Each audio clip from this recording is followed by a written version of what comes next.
Our next speaker really needs no introduction whatsoever. Professor Randy Roth is the homicidal professor in the department. He's our expert in all things to do with the history of homicide. Professor Roth is the recipient, this is going to take a minute, Randy. He's the recipient of the Alumni Award for Distinguished Teaching, the CLIA Award for Distinguished Teaching in History from the Phi Alpha Theta Honor Society, the Outstanding Teaching Award from the College of Arts and Science Student Council, the Rhodesa C. Bodeman Award for Distinguished Undergraduate Teaching and Mentoring, and the Ohio Academy of History Distinguished Teaching Award. Wow. Been here a long time. 33 years, you'll beat me, Scott. He received... You got a ways to go. I got a ways to go. It's time. I waited him out. Randy received his BA in history from Stanford because he couldn't get into a good school, and his MA and PhD from Yale. Professor Roth is here today to tell you all about the graduate studies in history here at Ohio State. So without further ado, Professor Randy Roth.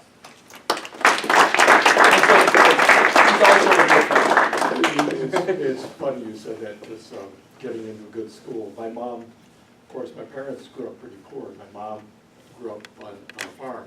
They didn't have much immigrant kids. English was a second language. And she was very ambitious for me, before I was born. So what was on the list of the 5 names they were going to name me? One of them, they were going to name me Stanford. I had to go to Stanford or I would have been rejected by my mother. You know how much moms love memes. So anyway, and I just want to thank you all for coming tonight. Panelists, this is so exciting, and I'm afraid I drew the short straw. I'm going to tell you about more school. And the other thing, Leslie, I didn't realize that the fact I wrestled in high school would have opened fantastic career opportunities for me. But following on what Scott said, before I talk about graduate school, I want to say, given my area of expertise, there's one very exciting and lucrative career opportunity we never talk about in career now: crime. You can make a lot of money as a criminal. And one thing we do, Sarah knows this, I have a whole section in criminal justice history on criminal enterprise. And I don't teach you, and the whole theme is teaching you how to steal. And I don't want, you're going to be Ohio State graduates, you have an expensive education, you've got to get a return on your investment. I don't want you robbing banks, I don't want you stealing purses, I want you to make big money. And I teach you how to do that. So anyway, there's something you should, and I'll just give you a tip. For instance, what you need to know, for instance, is the FBI and the Treasury Department are so overtaxed trying to deal with electronic crime that if you steal less than $10 million, they won't even look at you. So this is Mr. Roth's $999,999.99 rule, right? Just don't take that last penny. See how important. Now this can go wrong, because one of the fellows I knew at Stanford, one of my dorm mates, he got into this lucrative field after his law degree, Thompson. And he decided he wasn't making enough money. So he did learn a new language after the fall of the Soviet Union. He learned Russian. And he took some foreign travel to Russia. And he worked with prominent Russian entrepreneurs who were a little squirrely. And he stole tens of millions of dollars from his clients here in the United States. And he did go to prison for 10 years, so there's a downside. But he made a fundamental mistake. He majored in political science. And so if you do history, you'll learn everything that can go wrong. And you'll learn who was successful before you. And this is so, we're serious. Sarah has invited me, you're a resident advisor, she has invited me to speak to her dorm next month about how to steal. She wants me to teach them about criminal enterprise. I could have done something more on the history of criminal enterprise. Yeah. But anyway, so some people get away with it. Anyway, I want to talk about graduate school. And one thing I want to mention is that my job, the one that Scott has asked me to do, is to work with you on things like that. So next month, every April, what I do is I have a workshop, and you'll get all this, but really if we want to talk about grad school, it's so personal to you and exactly what you want to do in the field. I'll come with another one of my colleagues and we'll really talk as a small group for those of you who want to talk about going into history. We'll get into detail about what you want to do, what kind of programs, what kind of preparation. Because what I'm going to speak about tonight will be fairly general, okay? But we really need to work together.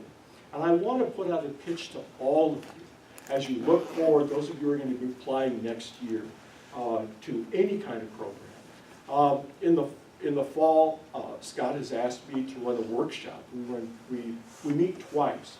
And what we do is we work with everybody who's applying to graduate or professional school, including education degrees. And what we're trying to do, we'll go over our resumes, we'll go over our statements of purpose, we'll work on them together. I'll work with you with them. You know, we'll sit down, I'll edit them and things and help you construct that. Because one of the critical things is to really have that application polished. What do you do? So these are the kinds of things that we want as a history department to help you put your best foot forward. The thing I'd like to say about grad school just generally is that, you know, the thing that really goes wrong here most often is you decide the end of your senior year that you want to go into history. And if you do that, I just had one of my best students just come in last week. He's graduating in a few weeks and said, gee, you know, I think I'd like to go to graduate school in history. And we started to talk about what you really need to do to prepare for that, and he hadn't done any of it. And I think, you know, if you find yourself in that situation, what my advice to you would be is to take a year off and prepare. The thing is to start early to thinking about these things. It's about languages, isn't it, right? Every one of us use languages. I'm an American historian, and I use 4 languages other than English. And the number that Scott uses terrifies me, although I think Steve Dale had the record. He knew 18 languages. He had a reading knowledge and writing knowledge of 18 languages. But he worked in the same part of the world that you did. Yeah, that's a tough part of the world. Well, I feel pretty good about being an American historian who could read 4. And I just realized that in this department, I'm a complete punk. What you can see is that they really have these skills. And what's interesting, and this fits with foreign travel, it's exciting, it's fun. It's interesting to immerse yourself in another language. And the fact that I learned German, I learned Spanish, you know, to go overseas to study in Vienna for 6 months, and I got to do research. I got the bug. I did this research paper in German, you know, and I was doing oral interviews with people. I was going to the libraries. I was going to the University of Vienna, the archives. It was just exciting to do. And when you speak that foreign language, all of you who know that a foreign language know, people are kinder to you, and you learn more, things you'll never learn by speaking English to somebody, even if they're fluent in English. So I think that experience of a different culture is critical to being a historian. The thing is, you are a better historian, not by specializing, but by deeply immersing yourself in the whole sweep of history across time and space. That's how you'll really understand what you're specializing in. So I think it's important to do that. If you take every single course on the Civil War, they won't even hire you at the Gettysburg battlefield because you don't know enough. You haven't widened your experience. Although one of my favorite sayings is, a month without a new book on the Battle of Gettysburg is a month without purpose. There's, you know, some people really specialize, right? And so I think the thing to think about is, how do I expand my knowledge? And I think the thing about history is, why I love it, why Scott loves it, and I know why you love it, a lot of you, is that we made a decision we were interested in everything. And that's something to cultivate, you know. I didn't want to choose between doing math, which I love, and doing history, which I love, and doing social science, which I love, and my interest in music and literature and art. And the great thing about doing history in graduate school is you don't have to decide. You can do anything. And the more broadly educated you are, the more passions that you have, the better you're going to prepare yourself for graduate school, and the better you're going to do in graduate school. I think this makes sense to you, doesn't it, I hope? That really being out there in a broad way is so important. And develop those skills. You know, take that course in data analytics or statistics. Master that foreign language. If you're interested in business, take business classes. If you're listed as economics. You really need to build some skills around that. Because of course, as historians, we don't have a method. We will use any tool that we can, whether it's a language or a kind of math or anything else. So the more of those kinds of tools you develop, the better off you are. So, and another thing that I'm really, Victoria asked this question because somebody has been after her to turn her senior thesis, her senior essay into an honors thesis. And I'm trying to convince her, and I'll try to convince all of you, it's a great idea for exactly the reason that Thompson said. Even if you don't end up going to history graduate school, it's great training, particularly for the law. It's fantastic training. You really, and it does matter to the law schools that you have that experience. And I think really what the key is to really building your confidence as a historian is to really do something creative and independent on your own. You know, you're prepared for that by the time you're a senior. To really get in there and come up with a problem and to think about it and to research it and solve it in a new way. And don't worry about being creative. If you want to be original, just work. The sources will always amaze you. They'll always surprise you. You and your voice will have something new. But I think certainly when I wrote my honors thesis, I really felt proud that I'd actually done something I was learning how to do. And the other thing that's essential about it is you'll learn whether or not you really want to do this. One of the sad things about history as a profession is even if you are primarily a teacher, you want to teach college, you want to do liberal ed, the only way in is to be a scholar too these days. And you need to know whether you can take it, the kind of long isolation. Now the weird thing about being a historian is that, and a teacher, is that you have to love intensely being with people and to be able to love being intensely alone with this stuff for years. We're strange, right? Unusual. It's an odd personality. I've learned that. Not that I didn't realize I have an odd personality to begin with, but this is really a strange thing. And the thing is, not everybody's cut out to it. I have to say, I remember what happened to John Stivelman, who was our hero. He was a class ahead of me as an undergraduate at Stanford. We followed him around. Everybody who loved history followed him around because he was just the smartest guy. He was going to be a historian. You know, his family were all doctors. He was going to be a historian. He had these great ideas about how he'd write a new kind of history of music. He's a very gregarious guy, always the life of the party. He wrote his thesis. And as he started writing it and doing that work, what happened to John? He started to go, uh-oh. And he did get into Yale grad school, and he quit after 6 weeks. Because he realized, I made a huge mistake, because I can't stand being by myself. And you could see it, knowing John, he would have been a great historian and a great teacher, but he went to med school. And just like everybody else in the family, he's quite happy. And the thing is, too, so what I'm trying to say to you is this. The one thing I'd say to you is that you're the best students in the state of Ohio. Be confident. You could have a great life doing a lot of things. If you choose history, be sure that you can take that kind of isolation. And the other thing you need, Robin Judd said this at one of our little workshops when she came, you have to be able to take rejection. I mean, almost everything you send out is going to get rejected. Your grant applications are rejected. Your job applications are rejected. Your articles are rejected, right? Until they're not. Until they're not. And the thing is, you know, and statistically speaking, what's the difference between successful people and unsuccessful people? They just keep going.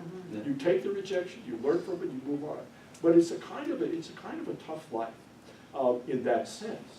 And again, you know, so it has to be a real passion to do something original. It has to be something that you really practice here before you try to go on. Because you will really, and I would say that most of you, when you write an honors thesis, are going to love it. You will love it. And whatever you do, it's going to help you, whether you go into business, law, or whatever, public service. But I think you really need to know, can I take this? So that would be my advice to you after all these years of being a professor, to think about that. But remember too, that what I want to emphasize there one more time is there's a lot of great things you can do. And right now we're encouraging people who come to history graduate school to be thinking not just about becoming professional historians, but all the things you can do with that degree. And a lot of our students have found really satisfying careers outside of academia that were facilitated by that advanced degree, a master's, or an area studies, or a history degree. So be thinking broadly about those kinds of things. Anything else I should mention? You're a veteran of graduate school. Anything else you have? Well, what I'm thinking first is in terms of this particular department, just as an example of the multiplicity of ways that a history PhD prepares people for all sorts of different types of careers.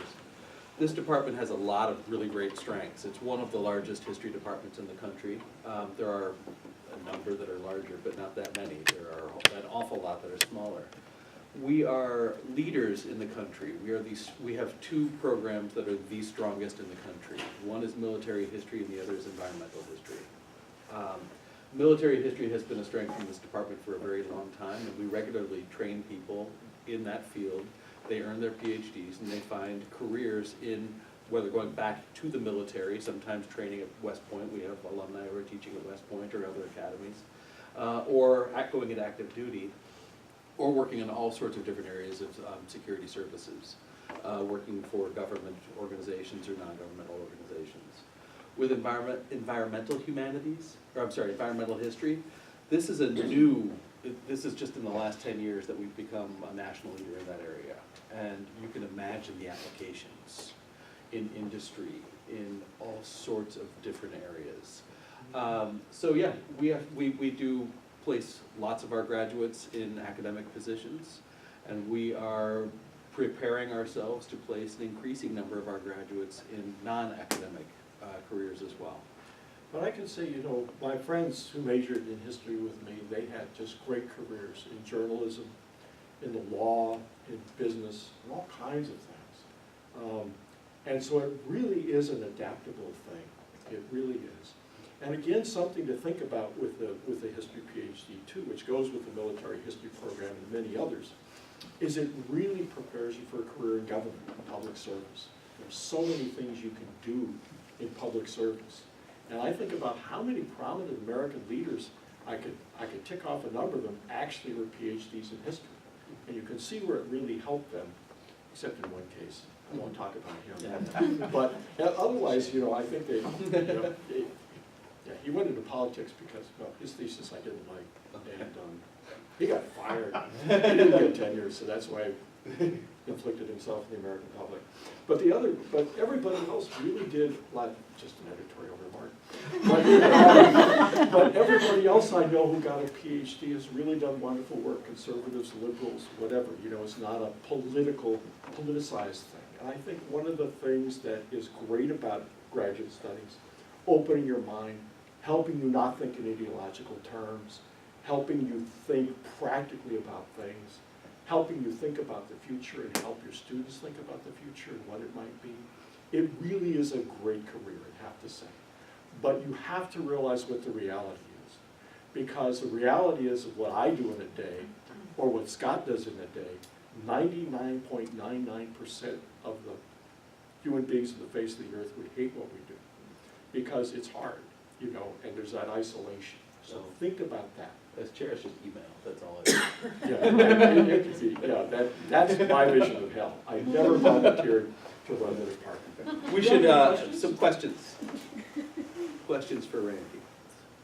I did have a question regarding graduate school and just kind of the preparation of that first year. Oh, and some things that you would suggest, recommend. Therapy. Well, yes.